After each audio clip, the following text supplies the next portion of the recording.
In gemeenschapshuis De Kouter komen elke laatste woensdag van de maand ouderen samen om te eten. Het initiatief Samen Eten is een doorstart van een eerder bestaand idee. We hadden altijd al een eetclubje van de KBO. Dat verminderde veel. Toen kookten we niet samen. Toen lieten we het eten komen uit Kildrecht. Maar nu hebben we 7 vrijwilligers die koken.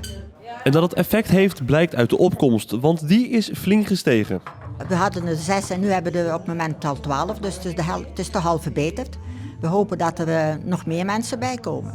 Ja, waarom bent u hier vandaag? Voor het eten. en voor de kaarten. Omdat ik alleen ben.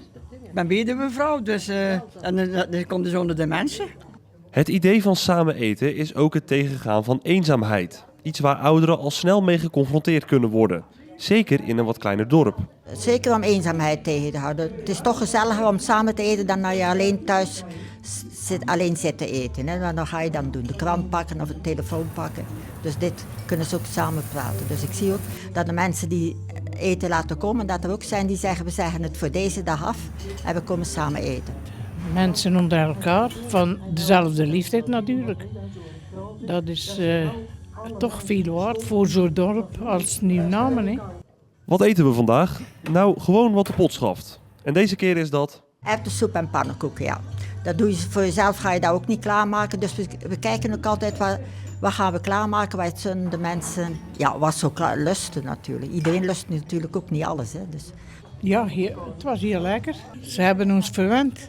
Ja, maar dat is bij mij toch altijd goed. Ja. U bent niet zo kritisch. Nee, maar ik heb altijd zelf gekookt. En in het weekend kook ik nog wel eens zelf. En dan lekker een biefstukje. En is friet en zo. Dan kook ik eens lekker, zeg ik altijd. Hoewel Jozef niet klaagt over het eten, ontbreekt hem wel iets. Er zijn te weinig mannen aan mijn goesting. Maar goed, daar kan natuurlijk verandering in komen.